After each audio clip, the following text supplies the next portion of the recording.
Bienvenue.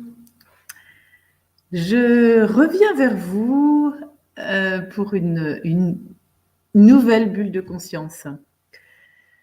Parce que j'ai une amie qui est thérapeute et qui m'accompagne sur mon chemin. Et elle a fait une réflexion très, très judicieuse. Et comme je me dis souvent ce qu'elle m'a dit et que ça me fait culpabiliser, ça a vraiment résonné en moi. En fait, elle est amie et thérapeute, et du coup, elle me dit, mais si j'avais le seul regard d'amie, je me dirais, mais Chantal, elle a tout pour être heureuse. Elle a l'amour autour d'elle, elle a des enfants en bonne santé, elle a une belle maison,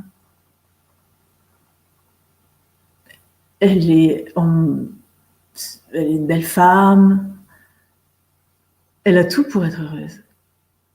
Et elle n'a pas l'air bien. Et elle me dit, en tant que thérapeute, quand je découvre tout ce qui t'a vraiment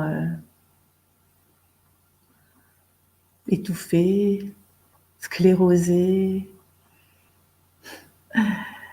en fait, elle me dit, mais imagine les regards qu'on porte sur les gens qu'on ne connaît pas ou qu'on connaît peu.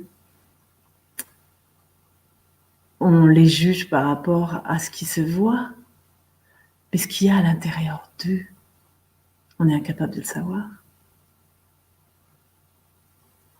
Et moi, souvent de fois, je me culpabilise en me disant, mais pourquoi je n'arrive pas à contacter cette joie? Pourquoi je ne suis pas pétillante comme Muriel Amram que j'ai interviewée hier? Je ne sais pas si vous avez vu, mais elle a une énergie de fou, quoi. Elle m'épate, elle fait plein de choses. Moi, j'ai du mal à comprendre d'où ils puisent cette énergie, ces gens-là. Parce que jusqu'à maintenant, j'arrive pas à la puiser, quoi. J'arrive pas à être en vie, vraiment, quoi. Donc, oui, c'est vrai que souvent, je me culpabilise parce que je me dis que j'ai tout autour de moi pour être bien. Et il y a ce truc qui me plombe à l'intérieur. C'est quoi ça?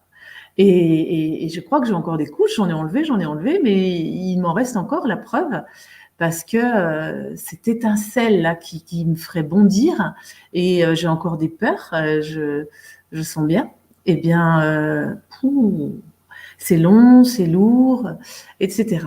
Et ça ne se voit pas de l'extérieur. C'est vrai que de l'extérieur, les personnes qui me connaissent peu ou qui s'arrêtent au paraître, eh bien, peuvent dire que je me complique bien la vie pour pas grand-chose.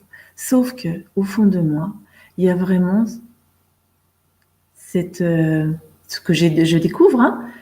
J'ai eu des pulsions de mort parce que qui venaient de mes ancêtres. J'ai fait tout un travail en psychogénéalogie avec Natacha Geldron que j'ai interviewée. Vous pouvez retrouver son interview sur la psychogénéalogie qui m'a éclairée énormément et qui m'a beaucoup libérée et qui m'a déculpabilisée parce qu'en fait, j'étais en lien avec tous mes ancêtres qui étaient décédés très jeunes. Donc, c'est comme si je portais ça, que je devais réparer ça. Donc, c'est lourd à porter. Mais ça ne se voit pas, ça. Hein. J'ai pas le sac à dos avec écrit dessus tout ce que je porte. Et personne n'a ce sac à dos-là. Donc, on le porte, mais ça ne se voit pas. Et c'est très lourd. Alors, ce que je voulais vous dire, c'est que chacun son chemin. Parce que l'amie thérapeute qui m'a parlé de ça, elle a eu un chemin, elle. Mais j'aurais pas pu porter le quart de ce qu'elle a pu supporter. Et en fait, nos chemins se croisent et on se rend compte qu'on arrive au même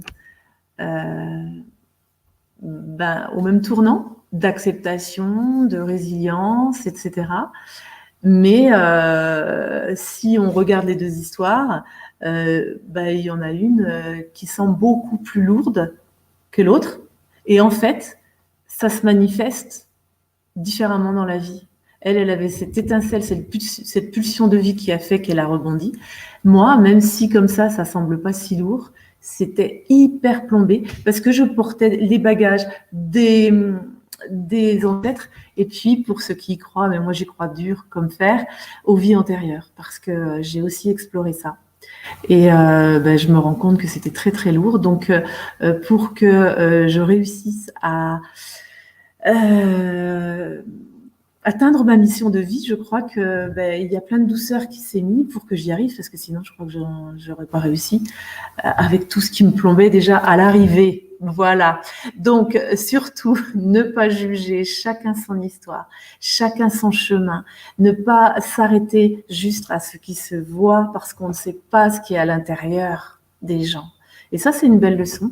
Et puis du coup, le fait qu'elle m'a dit ça, moi, ça m'a... Ah ben oui, c'est vrai, moi aussi, je me dis ça, qu'est-ce qui fait que... Mais avec tout ce que je tire comme fil et que je décortique, comment on dit, enfin bon, bref, je décortique, voilà, je me rends compte que, waouh, je fais un travail phénoménal. Et j'en suis fière maintenant. Alors qu'à un moment donné, j'en avais honte de me sentir mal tout le temps. C'est pesant même pour le regard des autres. Enfin, moi, je l'acceptais pas, donc forcément, j'avais l'impression que le regard des autres était très jugeant. Mais maintenant que j'en suis fière, eh bien, j'ai envie de le partager et de vous dire, ne vous arrêtez pas à ça, ne vous dites pas, j'ai tout pour être heureux. Si c'est plombé à l'intérieur de vous, c'est que ça peut venir d'autres, de votre vie là actuelle, bien sûr, mais peut-être de vos ancêtres, donc allez y explorer et peut-être, si vous y croyez, de vos vies antérieures. Donc, j'avais envie de témoigner de ça. Voilà, c'était le témoignage du jour. Je vous souhaite un très très beau week-end et puis je vous dis à très bientôt. N'oubliez pas de vous abonner, de cliquer sur la cloche pour que on reste en lien. À très bientôt. Prenez soin de vous, écoutez ce qui se passe au fond de vous, vous trouverez des réponses, c'est sûr. À bientôt.